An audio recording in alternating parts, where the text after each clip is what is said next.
I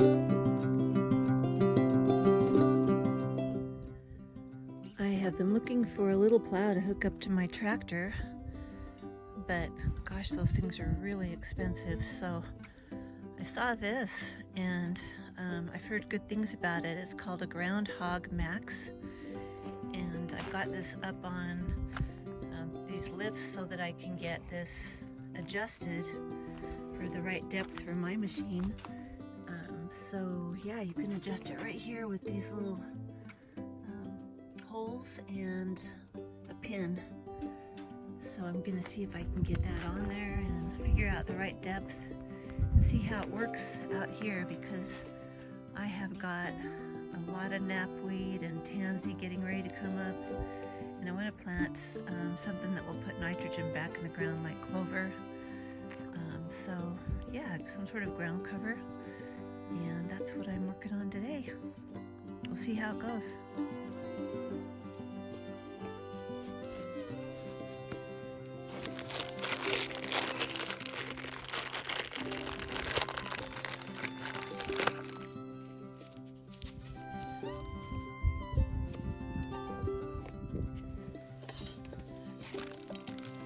This thing is heavy.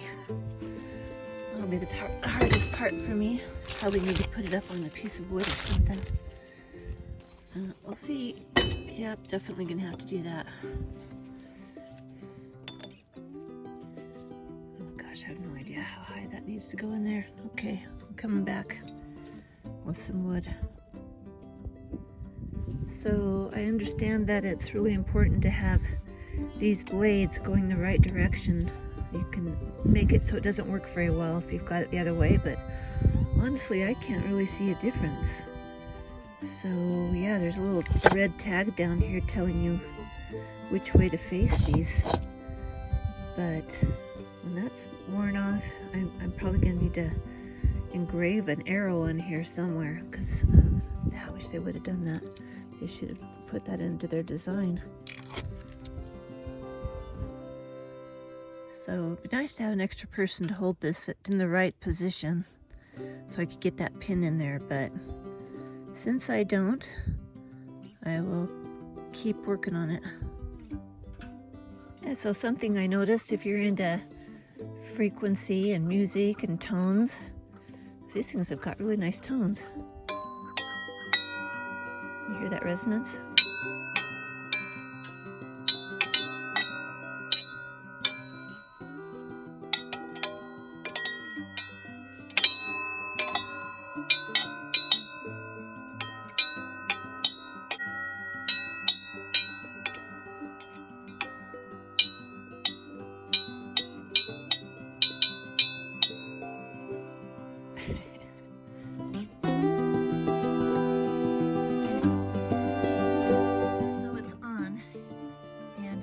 Sure if it's the right height, but this will till like 3 to 4 inches down into the ground, and I don't know if that's enough, but that's all that this little gadget does.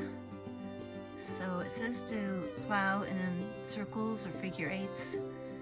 You can go straight, but it says it's more effective on when you do it that way, when you do in circles, figure eights, because something about the turning gets it to grip down in there. So it's relying on the weight of this machine and my body weight to get it down in the ground. So let's try it out.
actually planted really nicely.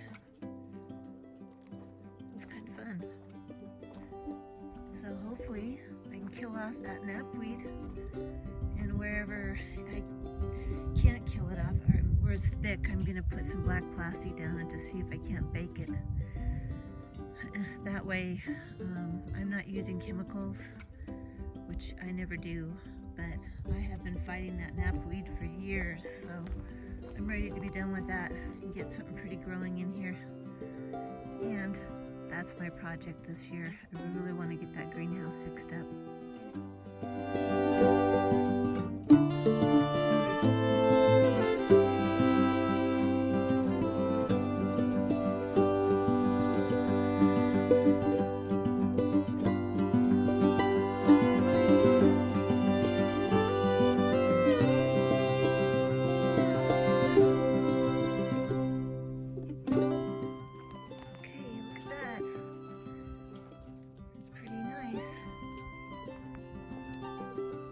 See a few knapweeds.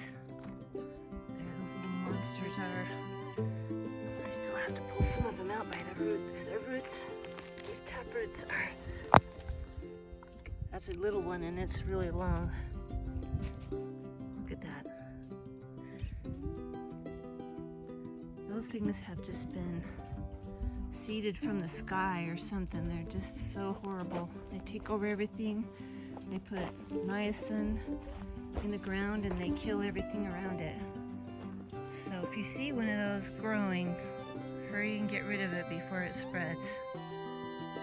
But I love this new little toy. That thing works great. That was kind of fun. Nevada loved it. She couldn't chase me around and bark. That was pretty fun, wasn't it, girl? Did you like that? You want to do this some more? Yeah, you like it? Are you smiling? You smiling? So knapweed is a perennial and it comes back every year. It kind of looks like a bachelor button when it's blooming, so you think it's a pretty wildflower, and it's not. It just gets dry and just takes over. So pull them as soon as you see them.